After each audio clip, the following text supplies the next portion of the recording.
नमस्कार प्रेक्षक हो, मी गोपाळ कुलकर्णी. माध्यम वृत्तमध्ये आपलं स्वागत आहे. आज एक वेगळ्या संदर्भामध्ये आपण माहिती करून घेणार आहोत. मित्तल राईस. मित्तल राईस म्हणजे गेल्या 2 दशकापासून लातूरमध्ये म्हणजे जवळपास 1978 पासून लातूरकरांच्या शेळीमध्ये असलेले मित्तल राईस आहे. या मित्तल राईसची आज 3री पिढी आहे. तर या मित्तल राईसने डी मार्टच्या समोर एक गुढीपाडव्याच्या शोमोर्चं दालन सुरू केलेलं आहे. त्या संदर्भात आपण माहिती घेणार आहोत. या मित्तल राईसचे संचालक मालक जे आहेत दिनेशजी मित्तल यांच्याशी आपण आता बातचीत करूया आणि त्यांच्याकडनं सविस्तर माहिती आपण घेऊया. नमस्कार मित्तल जी. नमस्कार. माध्यम वृत्तमध्ये आपलं स्वागत आहे. धन्यवाद. तर मराठी हो, हिंदी में आप जो प्रेक्षक को जो अच्छा लगता है तुम्हारे को इजी जो होता है वो करो. हिंदी में करो. हिंदी में. नमस्ते मित्तल जी. नमस्ते जी. माध्यम वृत्त में मैं आपका तहे दिल से स्वागत करता हूँ. धन्यवाद साहब. ये आपने जो खोला है मित्तल राइस, उसकी वैरायटी वैशिष्ट्य क्या है? अभी ग्राहक पहले आता था और हमको दूर से ही बात करता था और पूछता था ये क्या है वो क्या है. मगर अब जब से ये मॉल सिस्टम चालू हो गया, जब से ग्राहक को खुली जगह होना और घूमने को होना और खुद अपने हाथ से माल लेने में वो ज़्यादा खुश है और एकदम नज़दीक से माल देखने को होना है, इसलिए वो मॉल चल रहे हैं सब. तो हमने भी उसी कंसेप्ट के ऊपर ये मॉल टाइप हमने मित्तल राइस वर्ल्ड को किया है. और यहाँ पे अलग चीज़ें ऐसा है अभी तक अभी खाने के लिए बहुत कुछ चीज़ें अच्छी रही नहीं. सब ज़्यादा पेस्टिसाइड यूज करने से मालों में जान कम रह गई. अभी पहले हम चावल लाते थे 2-2 साल रखते थे, उसमें कीड़ा नहीं होता था. अभी ऐसी हालत है कि 90 दिन के अंदर चावल में कीड़ा जाली होने को चालू हो जाती है. इसकी एक ही वजह है कि पेस्टिसाइड ज़्यादा है. तो फिर हम ढूंढे कि हम बगैर पेस्टिसाइड का क्या दे सकते हैं. तो मैं बहुत ढूंढने के बाद मुझे अहमदनगर जिला में अकोली गांव में एक शेतकरी मिले जो आदिवासी शेतकरी है. मैं उनके पास गया, फिर वहाँ देखा मैंने खुद. वहाँ पे कोई पेस्टिसाइड नहीं है, कोई यूज नहीं है, पूरा गावरान चावल है. और डोंगर भाग में होता है वो कोकन का आखिरी है, वो वन रही है पूरी. और सह्याद्री पर्वत की आखिरी लाइन में वो गांव बसा है. वहाँ पे अभी जो काली साल का जो चावल आता था पुराने जमाने में, वो अभी जात मुक्त हो गई मेरे को, मगर वहाँ देखने को मिली. वहाँ के एक किसान से मैंने बात किया, फिर उनको बोला कि ये प्रजाति, वो बोले इसको भाव नहीं मिलता, इसको ग्राहक नहीं मिलता. मैं बोला इसको भाव भी मिलेगा, इसको ग्राहक भी मिलेगा. आपके पास जितना ऑर्गेनिक चावल बनता है सब मैं लूँगा और साल लूँगा और साल वो उसको अच्छे दाम दूँगा. तो मैं कुछ ढूंढ रहा था, ढूंढते मैं राजूर गाँव अहमदनगर वहाँ पे गया. वहाँ पे एक शेतकरी का मैंने यूट्यूब के ऊपर उनका कोई वीडियो देखा था. फिर मैं उनके पास गया, वहाँ सब उनसे पूछा क्या बनाते हो, कैसा बनाते हो, क्या नहीं. तो वहाँ पे उनके पास पूरी जो जुन्नी प्रजातियाँ है चावल की वो है उनके पास अभी. मगर वो उसको ग्राहक नहीं है. तो मैं बोला इसको ग्राहक भी मिलेगा आपका और आपको पैसा भी मिलेगा इसका. तो मैं मेरे साथ जुड़ो. तो हम अभी शेतकरी टू ग्राहक ऐसा पूरा थेट हम उसका प्रोसीजर करेंगे. और वो डायरेक्ट खेती का माल डायरेक्ट ग्राहक को. हाँ, खेती का माल डायरेक्ट ग्राहक तक पहुँचाएंगे. और ऑर्गेनिक पूरा 100% ऑर्गेनिक उसका पूरा लैब टेस्ट हुआ है, सब हुआ है. और ये जो शेतकरी अभी मेरे को मिले हैं ये 2018 के कृषि भूषण है. क्या नाम है उनका? उनका नाम है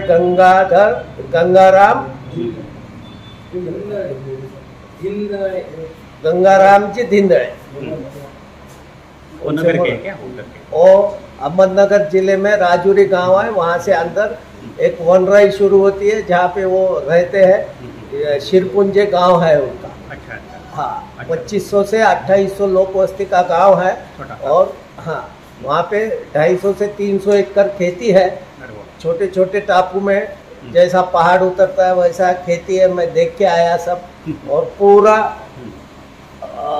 पूरा ऑर्गेनिक तरह से वो खेती करते हैं। ओके। और ज़्यादा वहाँ पर पीक है उनका, वो चावल का ही पीक है। जैसा एक काली साड़ है, काली साड़ क्यों प्रेफर करते हैं, ज़्यादातर आपने यहाँ डिलीवरी में वो लेडीज़ को दिया जाता है। क्यों? तो उसमें है ना, चावल में सबसे ज़्यादा एनर्जी है। 450 पॉइंट के ऊपर एनर्जी है उसमें, इसलिए वो ज़्यादा ताकत है उसमें। मगर अब वो लुप्त होते जा रहा है। मगर मैंने उनको आश्वासन दिया है कि आप इस जाति को संभालो और इसको और प्रगत करो, इसको ग्राहक मैं देखता हूँ। अभी ये इसमें सिर्फ चावल भी नहीं दिख रहे, लेकिन हर वैरायटी है। तो क्या क्या ग्राहक को आप देने वाले हैं? अभी ग्राहक को इधर चावल तो मिलेगा ही, मेरे पास गेहूं है, जवारी है, दालें है, कट धान्य है पूरे, और मसाले पूरे हैं, और ड्राई फ्रूट भी पूरे हैं। ये अभी नया कंसेप्ट है, इसलिए एसी शोरूम बनाया है, एसी में है, और ग्राहक फिर सकता है अंदर, सब चीजें अपने आंखों से देख सकता है, सब क्वालिटी देख सकता है। इसलिए ये नया कुछ मॉल टाइप बनाने का प्रयास किया है। ये रिटेल है क्या होलसेल? ये रिटेल ही है और होलसेल भी मिलेगा। जी, दोनों भी है। दोनों भी। और अभी चावल के कौन कौन सी जाति आपके पास है? वैरायटी क्या है चावल की? वैरायटी चावल में तो देखो 7,500 से ज़्यादा वैरायटी के चावल इस भारत देश में बनते हैं। जी। मगर मेरी कोशिश रहती है, अभी लोग सब ब्रांड लाते, ब्रांड बेचते, मगर मैं चावल देख के, परख के, खा के, उसकी विशेषता क्या है वो देख के लेके आता हूँ। अभी मेरे पास 40 जाति का चावल अभी आपको अवेलेबल है, और 140 नमूने का चावल अवेलेबल है, अलग अलग, मगर सब एक से एक मेरे पास में आप बोलेंगे तो एकदम हटके वैरायटी है। सब चावल में जो सुपर वैरायटी है वही मैं रखता हूँ। बिरयानी राइस का भी है इसमें? बिरयानी राइस का भी है, पुलाव राइस का भी है, छोटे बच्चों को खिलाने का है तो एक इंद्रायणी राइस आता है, बहुत उसका स्वाद अलग रहता है, और वो बच्चों को देने से उसमें एनर्जी बहुत है। पहले जमाने बोले तो एक 10-20 साल पहले इतनी वैरायटी राइस की नहीं मिलती थी लातूर में, तो आंध्रा में जाना पड़ता था लोगों को, हैदराबाद में जाना पड़ता था। तो आपने ये ग्राहक का नाड़ी पकड़ के लातूर में राइस लाने का कैसे दिमाग में आया? देखो, मैं क्या रहना है, कोई भी चीज़ के पीछे शौक बड़ी चीज़ है। हाँ। मेरे को खाने का शौक है, और उसमें मेरे को चावल खाने का बहुत शौक है। मैं जहाँ भी जाता था मैं वहाँ का चावल खाता था, मगर वो हमारे गांव में नहीं मिलता था। फिर मैं कोशिश करके वहाँ की बढ़िया वैरायटी ढूंढ के ला के मैं ग्राहक को दिया। जब ग्राहक ने पसंद किया तो मेरे को, ग्राहकों ने ही प्रोत्साहन दिया मेरे को, और क्या है इससे अलावा। ऐसा ग्राहक मेरे को अच्छा सपोर्ट मिलने के बाद फिर मैं और चीज़ें ढूंढते गया, और जो अच्छी चीज़ मिली मैं लाते गया और ग्राहक को दिया। ग्राहक का रिपोर्ट लिया, उनको अच्छा लगा तो फिर वो कंटिन्यू हो गया। ऐसा करके बहुत सारी नई वैरायटीज मैं लातूर को लेके आया। लातूर के लोग हवाई बोल के ज़्यादा पॉपुलर है, तो लातूर के ये लोगों के बारे में आपका क्या तजुर्बा है? लातूर कर बोले तो एकदम चौखंदर। हाँ, उसको खाने को बढ़िया होना, पैसे की कोई बात नहीं है। मैंने देखा है यहाँ पर जितना पेइंग कैपेसिटी है खाने में, उतना कोई शहर में नहीं है। यहाँ पे लोग खाने में, और उनको समझता भी है टेस्ट, ये भी फर्क है। उनको समझता भी है टेस्ट कि क्या खाने से उसका स्वाद कैसा है। लेकिन ये डी मार्ट के सामने ये शोरूम खोलने का आपको क्या, उसके पीछे क्या कुछ ये है क्या? उसके पीछे एक ही वजह है, जब से डी मार्ट शुरू हुआ है लातूर में, तो लातूर बाजार का 30 से 35% गिराक कम हुआ है। अभी हम क्या करना, अभी हम लोकल के जो दुकानदार है उन्होंने क्या करना, नया कुछ तो कंसेप्ट। अभी वो तो बड़ी कंपनी है, वो तो कुछ भी कर सकते हैं, पर हम उतना कर नहीं सकते। फिर भी हम कोशिश करें कि कुछ अलग चाहिए अभी ग्राहक को भी, तो इसलिए मॉल टाइप कंसेप्ट में आना पड़ा। ओके। अभी ये ग्राहक को क्या आप आह्वान क्या करना चाहते हैं? आह्वान ग्राहक को यही है, आइए, आपको बढ़िया से बढ़िया चीज़ खिलाएंगे हम। आपको गेहूँ बढ़िया मिलेगा, जवारी बढ़िया मिलेंगी। और हमारा जहाँ तक है, हम कोई चीज़ ब्रांड पे नहीं लेते, हम खुद माल पसंद करके उसकी कहाँ से आया है, कब आया है, उसकी खासियत क्या है, ये सब जानकारी हम खरीदते हैं और फिर आगे ग्राहक को देते हैं। बोले तो इसमें क्या बोलते हैं, प्योर आपके पास ये है, ये सब माल खेती प्योर का मिलेगा, खेती का मिलेगा। भेसळ नहीं होती।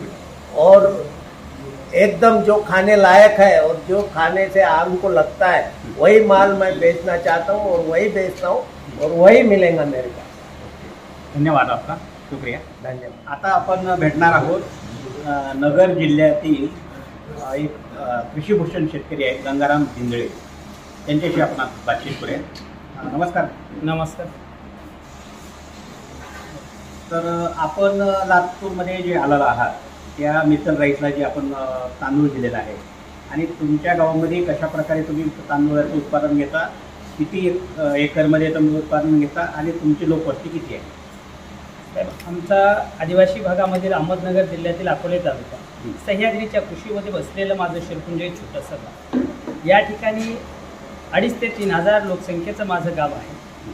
संपूर्ण आदिवासी जमात इथे आहे। डोंगर पायथ्याची इथे शेती आहे। खाचरामध्ये तिथे शेती केली जाते। मुख्यतः इथे तांदळाचं खूप मोठ्या 250 ते 300 एकर क्षेत्रामध्ये तांदळाची शेती मोठ्या प्रमाणामध्ये इथे घेतली जाते।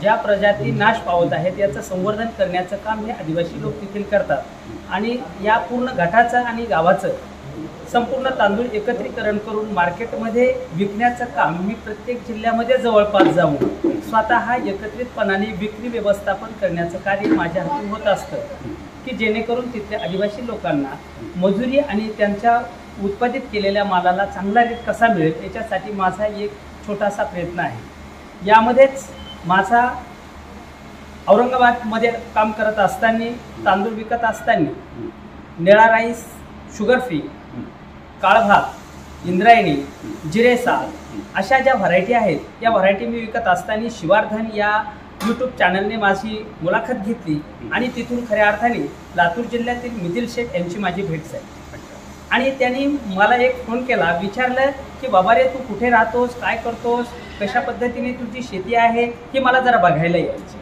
मी त्यांना सूचित केलं की साहेब माझं गाव फार आदिवासी आहे, तिथपर्यंत आपण पोहोचू शकणार नाहीत, अनेक अडचणी आहेत, रस्ता खराब आहे। मी त्यांना राजूरपर्यंत आणण्याचा प्रयत्न केला, ते राजूरपर्यंत आले। मी तिथून त्यांना लिफ्ट देऊन माझ्या गावाला नेलं आणि खऱ्या अर्थाने त्यांनी माझ्या पर्णकुटीला पाय लावला आणि त्यामुळेच खऱ्या अर्थाने माझ्या आदिवासी विभागात तयार झालेला तांदूळ हा लातूर जिल्ह्यामध्ये पोहोचवण्याचं जणू काही मला मित्तल शेठ साधन मिळालं आणि त्यांच्या माध्यमातून आदिवासी विभागामध्ये पिकणारा जाणारा निळा भात, त्याचबरोबर काळ भात, जिरेसाळ, इंद्रायणी आणि इंद्रायणी हातसडी ह्या व्हरायटी आमच्या इथपर्यंत पोहोचलेल्या आहेत। त्यांनी आम्हाला अशी ग्वाही दिली की गंगारामजी तुम्ही आता घाबरू नका, मित्तल शेठ तुमच्या पाठीशी आहे आणि इथे उत्पादित झालेला संपूर्ण काळ भात मी वर्षभरामध्ये अनेक शेतकऱ्यांना प्रवृत्त करा, त्यांच्याकडे तयार झालेला संपूर्ण माल मी इथे आणून विकण्याची व्यवस्था मी करेन। तुम्हाला कोणतीही अडचण आली तर त्याला सामोरं जाण्याची माझी ताकद आहे। मी गेल्या 3 पिढ्यांपासून तर 7 पिढ्या पूर्ण मागच्या आमच्या याच व्यवसायामध्ये आहेत आणि खऱ्या अर्थाने मी कालपासून इथे आलो, बघतोय त्यांची तळमळ, त्यांची काम करण्याची पद्धत आणि त्यांच्यासोबत असणारे सगळे कर्मचारी अतिशय तन मन धन लावून इथे काम करतात।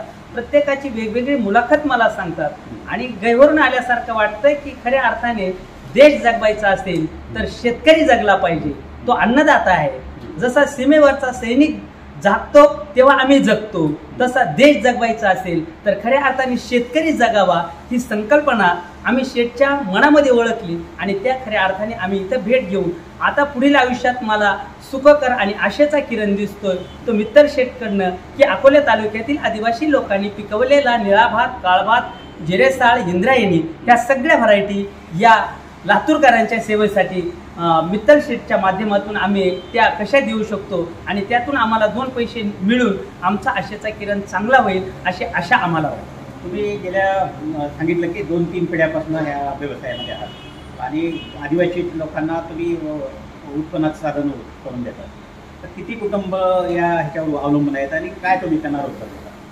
साहेब, आमच्याकडे प्रथमतः शेती हा तिथला वडिलोपार्जित व्यवसाय आहे. तिथे इतर कोणतेच व्यवसाय नाही.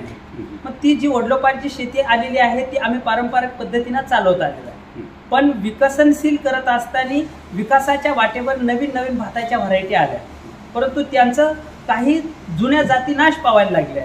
त्यांना मार्केट मिळत नाही आणि पर्यायाने त्यांचं ॲनालिसिस करून घेणे ही तितकी कृषी विभागाला गरज वाटू लागली का ज्या जाती नाश पावत आहेत त्या संवर्धित झाल्या पाहिजे. या उद्देशानं अकोले या विभागामध्ये काळभात ही जी व्हरायटी आहे त्याची एनर्जी व्हॅल्यू 368.8 इतकी आहे आणि त्या दृष्टीनं ती लोप पावत होती, परंतु तिला संवर्धित करण्याचं काम आमच्यासारख्या शेतकऱ्यांच्या माध्यमातून झालं. पर्यायाने तिला हळूहळू मार्केटमध्ये डेव्हलप करत गेलो आणि ती संवर्धित होता होता अनेक ठिकाणी की जसं मगाशी मित्तल शेट्टी सांगितलं की डिलिव्हरीच्या काळामध्ये तिची एनर्जी सर्वात जास्त म्हणजे तिची पेज पण चांगल्या पद्धतीनं आम्हाला दिली जायची. तर ते अगदी खरं आहे आणि ती व्हरायटी फक्त अकोले महाराष्ट्रात अकोले तालुक्याच्या पश्चिम भागातच होते आणि म्हणून त्याचं संवर्धन करावं. आज चांगल्या पद्धतीनं त्याचं मार्केटिंग जर झालं तर विद्यापीठाला किंवा ग्राहकांना 10 ते 20 वर्ष मागे जाऊन पुन्हा निर्मिती करावी लागणार नाही. या उद्देशानं आज तो तांदूळ आम्ही त्याचं संवर्धन करून मार्केटिंग करण्याच्या दृष्टीनं अख्खं गाव एकटलेलं आहे. इथून मुंबईमध्ये आमच्याकडनं शिरपुंजा या गावातून 10 क्विंटल काळेसाळ गेलेले आहे आणि आत्ताही इथून पुढे बहुतेक प्रमाणात आज मला दिलेल्या ग्वाहीप्रमाणे मित्तल शेट्टीने सांगितलं अधिक शेतकऱ्यांना उद्बोधित करून त्यांच्याकडनं जास्तीत जास्त हा तांदूळ कसा येईल लातूरकरांच्या सेवेसाठी आणि मी त्याच्या मार्केटिंगला मदत करीन अशी अपेक्षा व्यक्त केलेली आहे. बरं, तुम्हाला शासनानं कृषीभूषण पुरस्कार दिलेला आहे, तर शासनाकडनं आणि कृषी विद्यापीठाकडनं तुमच्या काय अपेक्षा आहेत? म्हणजे विशेषतः आदिवासी पाडे जे आहेत आपल्याकडे त्याच्यात दुर्लक्ष होतं. तिथं दळवण्याचा साधन नसतात, त्यांना बाजारपेठ उपलब्ध होत नाही, तर त्या संदर्भात तुम्हाला काय? अलीकडच्या बाबतीमध्ये विद्यापीठाच्या माध्यमातून अनेक व्यवस्था झालेल्या आहेत, परंतु पॅकिंग, प्रोसेसिंग अँड मार्केटिंग उत्पादन खूप मोठ्या प्रमाणात शेतकरी घेतो, परंतु ती विक्री व्यवस्थापन त्यांना जमत नाही आणि त्या दृष्टीनं शासनाने प्रत्येक वर्षी धान्य महोत्सव ही संकल्पना अंमलात आणली आहे, परंतु प्रत्येक शेतकरी तिथपर्यंत पोचतोच असं नाही. म्हणून माझी अपेक्षा अशी आहे की शेतकऱ्याच्या मालाला शाश्वत बाजारपेठ की ज्या ठिकाणी जिल्ह्याचं ठिकाण असेल, तालुक्याचं ठिकाण असेल, तो उत्पादित केलेला माल तिथे गोडाऊनला मंडळाच्या माध्यमातून किंवा कृषी विभागाने एखादं गोडाऊन निर्माण करून तिथे त्यांना ते परचेस करण्याची एक शेती दुकान ज्याप्रमाणे आहे त्या पद्धतीनं ती संकल्पना राबवावी का जेणेकरून आपला माल त्या शेतकऱ्यांना त्या ठिकाणी देऊन 2 पैसे जास्त कमीने मिळतील. व्यापारी आणि आडतदाराच्या चक्रामध्ये तो शेतकरी सापडणार नाही, त्यामुळे त्याला जास्त पैसे मिळू शकतात. असं कृषी विभागाने करावं अशी एक अपेक्षा. धन्यवाद. नाही त्याची साळ पण दाखवते टोकरीमध्ये साळ हो निळी साळ निळाच होता, त्याचा निळाच होता. होय. आम्ही तिथे बनवून बघितलं, सरांना पण वाटला होता कसा होतोय काय नाही. हा याचा निळसर कलर आहे, याचं वरचं टलपट सुद्धा निळसरच आहे, तांदूळ सुद्धा निळाच आहे. याच्यामध्ये शुगरचं प्रमाण 0.5 इतकं आहे, एनर्जी व्हॅल्यू 368.8 इतकी आहे. हा पूर्णपणे शुगर फ्री राईस आहे. अनलेसेस रिपोर्ट मित्तलजीकर मी सबमिट केलेला आहे, आपण ते बघू शकता. मी शास्त्रज्ञ नाही, पण निश्चितपणे तुमच्यासारख्या वरिष्ठांनी जी माहिती दिलेली आहे ती या ठिकाणी आहे की या तांदळामध्ये आपणाला ज्याची चरबी सुटते, ज्याचं पोट सुटतं, पण याची कंटेंट व्हॅल्युएशन कस्टंट असल्यामुळं आपणाला निश्चितपणे आरोग्याच्या दृष्टीने अतिशय चांगला की तो खाण्याच्या दृष्टीनं आपणाला आहे. ज्यांना इतर तांदूळ खावासा वाटत नाही त्यांनी हा तांदूळ खाल्ला तर अतिशय चांगल्या पद्धतीनं आपणाला, आणि याची खीर तर अप्रतिम होती. मी तिथे मित्तल शेट्टींना सुद्धा हीच खीर खाऊ घातली होती. सर बरोबर होते. ही नाही, ही काळी साळ, हा ही निळी साळ.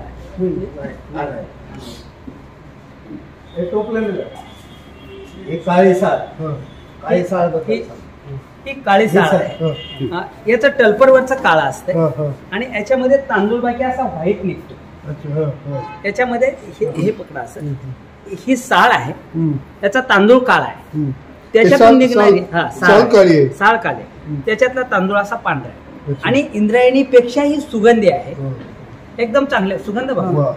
बघा सुगंध, आता आम्ही इथे याची साळ आणलेली आहे. मित्तल शेटने हा विचार केला की पुढे मिक्सिंग होऊ नये, ग्राहकांना शुद्ध जावं, आणि म्हणून त्यांनी स्वतःची गिरणी घेतली, माझ्याकडनं साळ मागवली, आणि इथे पाहिजे असेल तर समोरासमोर तुम्हाला ती चरडून दिली जाईल. इट नॉट मिक्सिंग, प्युअर आहे. आणि त्याबरोबर नाही, निळा नाही, याचे टळपण निळा आहे. आतला तांदूळ, हा तांदूळ असा निघतो त्या. हे राईस म्हणजे sugar free rice, the blue rice. ही व्हरायटी इंडोनेशियावरून अहमदनगर जिल्ह्याच्या अधिकाऱ्यांनी आणली, ती अकोल्यामध्ये संवर्धित झाली आणि तिचं उत्पादनही तिथंच घेण्यात आलं. आणि मग तिचं एम्बेसिस हैदराबादला झालं, अनेक ठिकाणी झालं, आणि तो शुगर फ्री राईस आहे हे सिद्ध झाल्यानंतर तो आमच्याकडे मार्केटिंगसाठी आमच्या गटाच्या माध्यमातून आम्ही तो पूर्ण महाराष्ट्रभर फिरतोय. हे तुमच्याकडेच होते? हो, ही साळ माझ्याकडनंच आहे.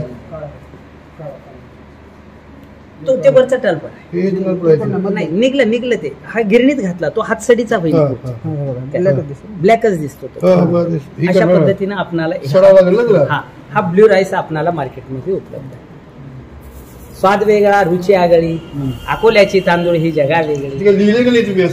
लिहितो लोकेशन साहेब, मी इथे साहेब आहे त्यांच्या पुढे आमच्या. व्यापारी असू द्या ना, साहेब लिखाण केलेलं आहे. आम्ही स्वतः मार्केटमध्ये चालतो. दिले सरांकडे मी सगळं, ते सगळं दिलेलं आहे. शुगर की शुगर साठीच नाही तर गुडघे दुखत असतील, अँथोसाइज सर्वात जास्त मिळतात यामध्ये, कॅल्शियमचं प्रमाण जास्त आहे, आणि त्यामुळे हे तांदूळ खाणे अतिशय चांगलं आहे. विशेष करून आम्ही याला कोणत्याही प्रकारच्या रासायनिक खताचा उपयोग केला नाही. त्याच्यामध्ये पाणी तपासून घेतलेलं आहे, याची माती तपासलेली आहे. माझ्याबरोबर माझे कुमशेत गावचे सरपंच सुद्धा हे त्या विभागामध्ये हो सर. आमच्याकडे 250-300 एकर माझ्या गावची शेती आहे. साधारण 400-500 याच्यापर्यंत जात आहेत. नाही, तिथे तालुक्यामध्ये 2 वर्षापूर्वी हा तांदूळ तालुक्यात आला. 109 एकरावर आता तालुक्यामध्ये त्याची लागवड आहे, परंतु मार्केटिंग नसल्यामुळे सगळ्यांका माल आज पडून आहे. आणि त्याला एक आशेचा किरण म्हणून मित्तल शेट आम्हाला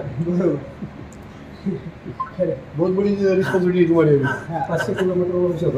आणि आम्हाला तर वाटत नव्हतं, पण मीडिया आज इतका मोठा झालाय की कोण माणूस कुठे राहतो तिकडे समोर हसतायत माझ्याकडे बघून ते चुकत आले होते. या तांदळाला कलर आहे की काय अशी शंका येत होती. प्रथमतः त्यांच्या डोक्यात आली ती कल्पना, हा तर ब्ल्यू आहे, निळा असं हे व्हाईट होईल.